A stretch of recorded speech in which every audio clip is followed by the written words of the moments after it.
The South Derbyshire MP, Samantha Niblett, is, I think it's fair to say, staunchly supportive of Sir Keir Starmer. So a couple of things that are really important to remember.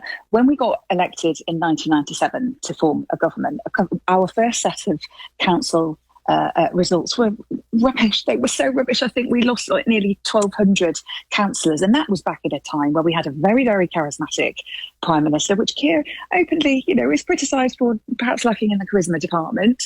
And we didn't have social media, and we didn't have Nigel Farage and reform.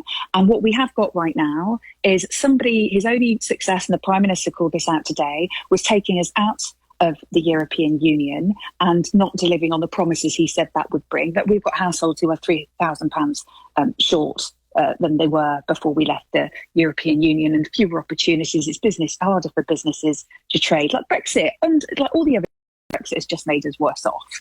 And Nigel Farage takes absolutely no accountability for that. And I would argue, he's the biggest snake-oil salesman grifter that there is. And so I think looking to him for hope is a bit crackers, because he's only ever delivered division. But by implication then, Samantha, to answer the question I posed, you're calling the people that voted for him crackers. Yeah. No, I'm not calling the people that voted for him crackers. What I'm saying is we need to do a better job of giving people hope. I'm not entirely sure what hope Nigel Farage brings after proving that he's made everybody else sort of worse off because of Brexit. But the one thing I do know about people across South Derbyshire, they're as impatient for change as we are, certainly as I am, but they're also not stupid. And I think when you have reasonable conversations in a very practical and pragmatic way, people can go, okay, all right, well, actually, we understand that hasn't made us better off. And no, things haven't got better because of that. And I think if you have a reasonable conversation with people, don't call people stupid. I mean, that is the most offensive thing you can do. So I don't think the intention is this be pointing fingers at anyone who voted any particular way. When you do that, you push people away from you, not towards you. But, there is no point pretending that Brexit has been some sort of dream that is seeing us all better off when it hasn't. And we know who was responsible for that. But this isn't just about Brexit. This is about how we talk about hope more broadly and how we make people feel good about a Labour government more broadly. And this is the year when so many of the things that we're putting in legislation for will start to have an impact on people. Have we made a couple of mistakes along the way? Flipping heck, have we ever? But I'll tell you what else you've got in this Prime Minister is someone who goes, actually, do you know what? We're sorry about that, and let's put that right. That's been something that's been a big criticism historically, that some leaders will just carry on regardless, and we don't have that in the Prime Minister. And sometimes I think some people see that as a weakness, but I see that as a real strength. But I know that after the initial furore over the appointment of Peter Mandelson, and after Morgan McSweeney sort of left his job of Chief of Staff to the Prime Minister took a completely different tack and started engaging with so many more of us. And it wasn't about it looking inwardly, it was about making sure the voices of our constituents were heard via us as elected representatives for our constituency. So I have already seen a significant change in the way that the Prime Minister engages with us. But what we were not going to see between that point and these election results was some kind of miracle. It would have been incredible to imagine we could have seen a different result than we did. I mean, it is incredibly sad that we have lost some wonderful councillors, both from Labour councils and actually I would argue from some other councils as well. We've seen Essex obviously go from Conservative to Reform, and I work with some brilliant Conservative councillors across South Derbyshire. So, it is disappointing for quite a few of us, but I really hope that this is the year where people really start to feel the benefit, and more than that, feel the hope. If there were to be a contest, can you say now that you would back Keir Starmer over anybody? Yes, I would, yeah. Is there anything that would change that loyalty? How bad would it have to get?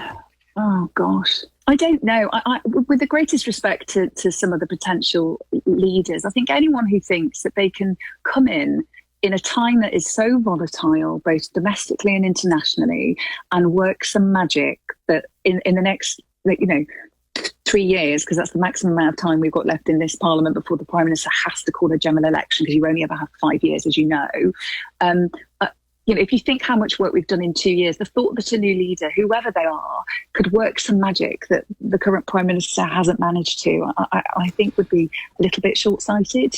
Do you think Keir Starmer can achieve enough in that time frame to win another election? Yeah, honestly. And I know people, particularly those that are not supportive of the Prime Ministers, will be screaming at their radios right now thinking, gosh, Samantha, you're deluded. But I genuinely believe it. And let me tell you why. He is this... so he's not Mr. Charismatic, but he is like this steady tanker that just powers on through choppy waters. And no matter what you throw at him, he's like, this is the destination I need to get to. And I tell you what as well, he's incredibly kind. And even when you listen to the way he talks about people that are openly challenging him for his job, he's still hugely respectful. And that kind of grown-up way of approaching politics is so admirable, because I think what lots of people have done is they've looked to charismatic people who are great on social media and somehow think that they are, somebody set to be a wonderful leader. And I would counsel that actually all you would need to do is look at Donald Trump to see that simply isn't the case. You can have lots of followers online. You can be someone who can raise a populist vote, but it doesn't mean you're necessarily doing things that are in the best interests of your country and in the best interests of your country globally. And I honestly, hand on heart, can't think of anyone better than Keir Starmer in handling things in a very diplomatic way, both domestically and internationally. I just really hope that more people across the country get to see the kind, considerate, calm, stoic Keir Starmer that I get to see. I think sometimes he comes across as a bit too measured, a bit too rehearsed, but I would rather that over somebody who has knee-jerk responses to things and sort of acts in a volatile way. And I think probably eventually what people will do is judge him on his actions in the same way that lots of people said thank you to Clement Attlee, who was also not known for being charismatic and would rather have sat in an armchair and read a book, I think, than go in front of a crowd. But he delivered us, the NHS and the welfare state. So I would put him in the realms of Clement Attlee's of history. You certainly can't accuse her of sitting on the fence on that, can you? Anyway, South Derbyshire MP Samantha Niblett